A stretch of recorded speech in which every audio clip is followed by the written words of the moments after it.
tariki ya 24 Gashyantare 1955 niyo tariki y'amavuko ya Steve Jobs.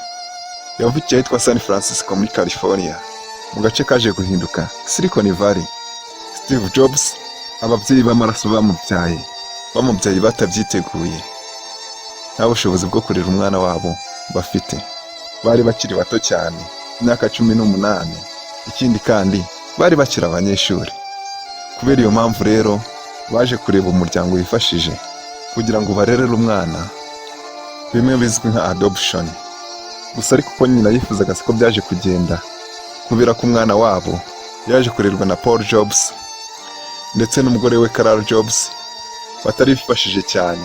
Ikindi kandi ntibari barize amashuri ahagije nk'uko mama wa Steve Jobs yabyifuzaga. Gusa nawe nta yandi mahitamo yari afite.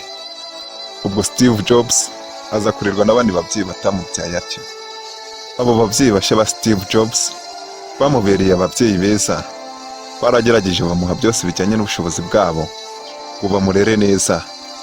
Mama we musha Carol Jobs yamwigishije gusoma no kwandika hakiri kare ataranatangira ishuri. Ubwo ku myaka 3 yonyine yari azi gusoma no kwandika.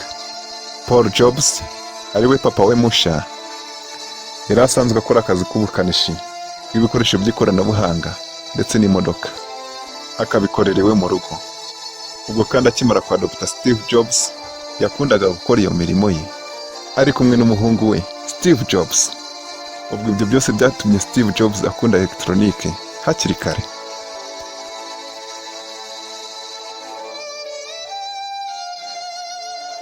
Ubwo igihe cyarageze Steve Jobs bamutangiza mu ishuri.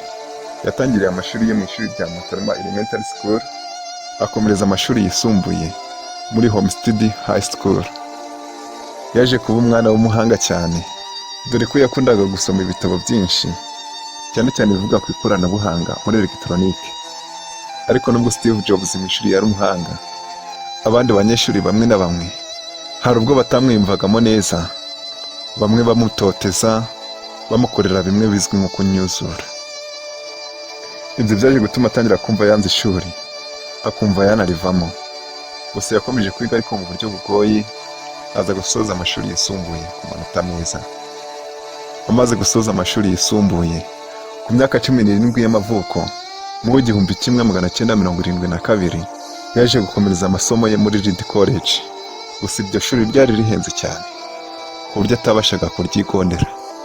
Ababyeyi be bamureraga ntibabashaga kubona amafaranga ahagije ngo bamurihire iryo shuri. Yaje kuva muri iryo shuri nyuma y'amezi 3 gusa aritangiye.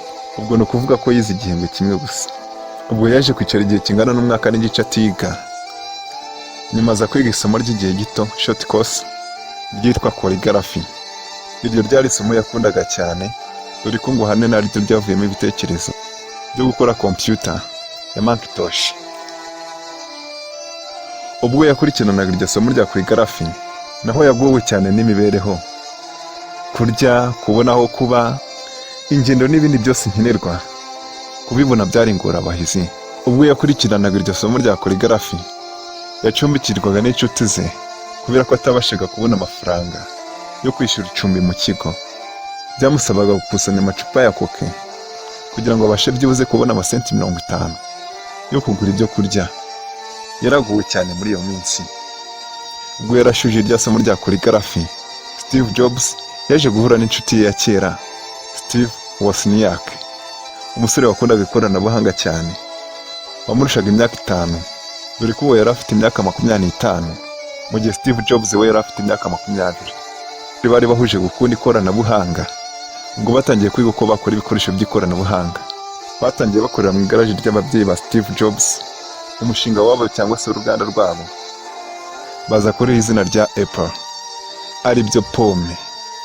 Bahisemo iryo zina kubera amateka bari bafitanye n'urubuto rwa pome.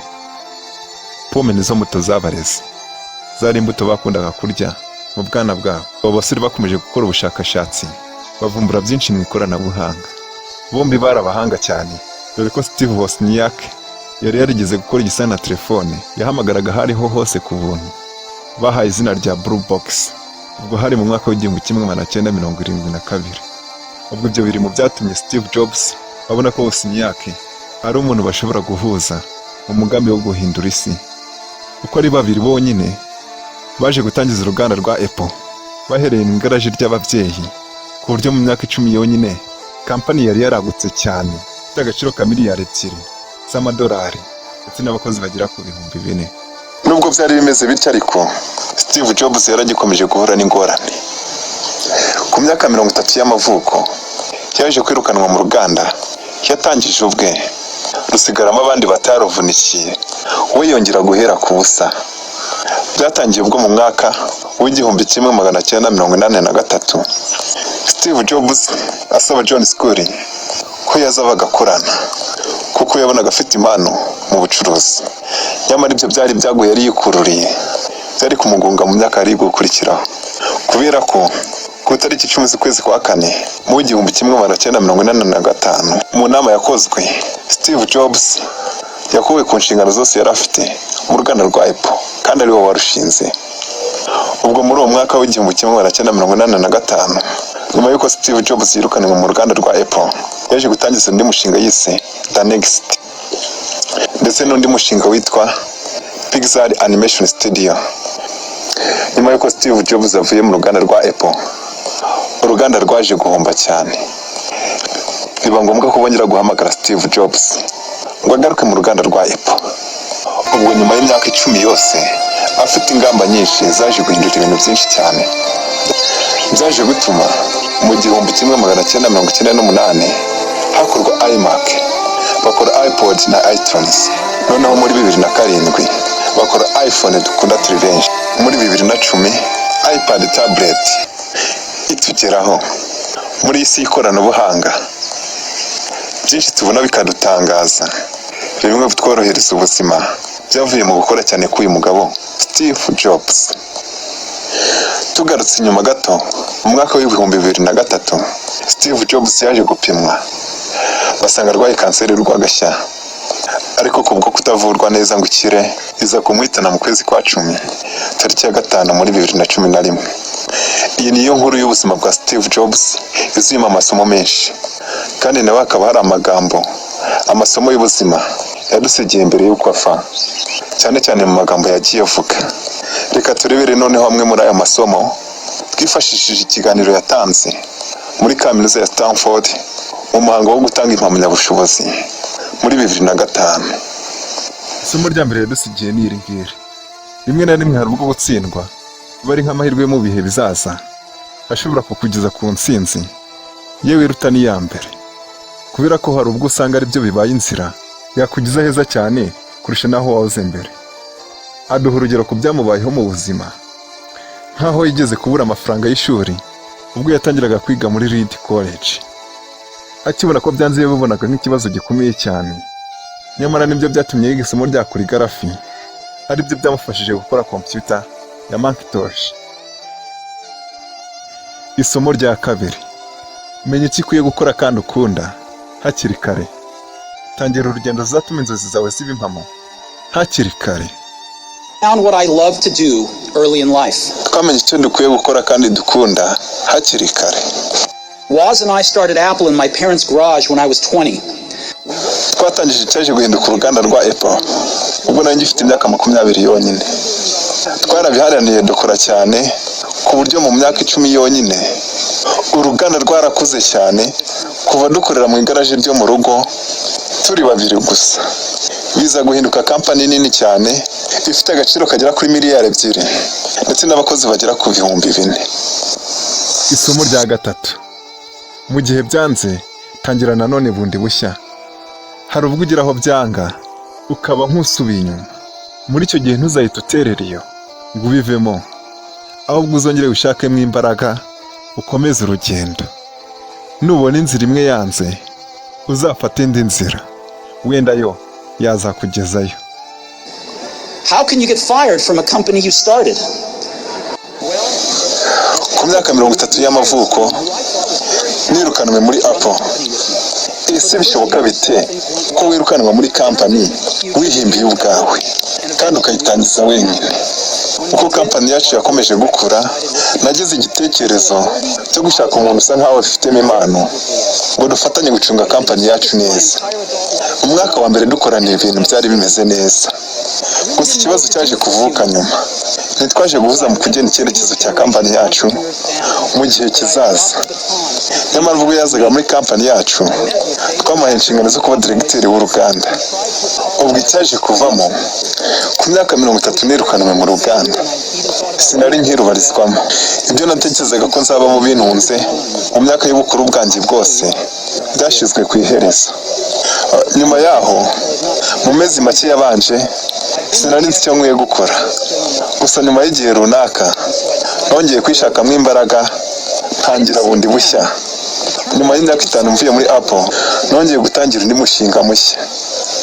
Naje kuwita Next, ndetse n'indi kampani yitwa Pixar. Ikindi kandi naje guhura n'umukobwa mwiza bihebuje, waje kuba umugore wanjye. Pixar twashinze niyo yaje gukora filime za mbere zo mu bwoko bwa animation, kandi zakunzwe cyane ku isi yose, arizo Toy Story ndetse n'izindi. Years I started a company named Next, another company named Pixar, and fell in love with an amazing woman who would become my wife. Pixar went on to create the world's first computer animated feature film, Toy Story, and is now the most successful animation studio in the world. Isomo rya kane: igihe dufite ni gito cyane, ntidukwiye kugipfusha ubusa tuba mu buzima bw'abandi, turwanira inzozi z'abandi aho kurwanira izacu.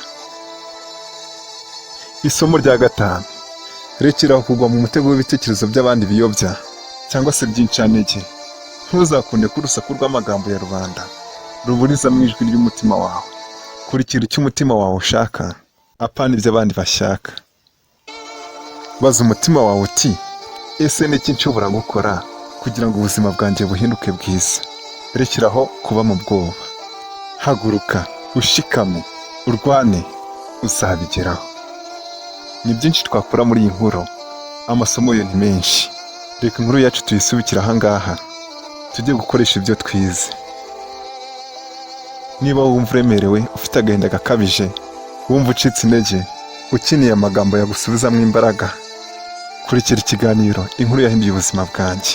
Byose ni hano kuri YouTube channel yacu. Kora subscribe kugira ngo ubashe kubona ibindi biganiro tubagezaho. Nta kindi kirenzeho nabifuriza usibye guhirwa mu buzima bwanyu. Uwiteka abahe umugisha. Nakagaruka.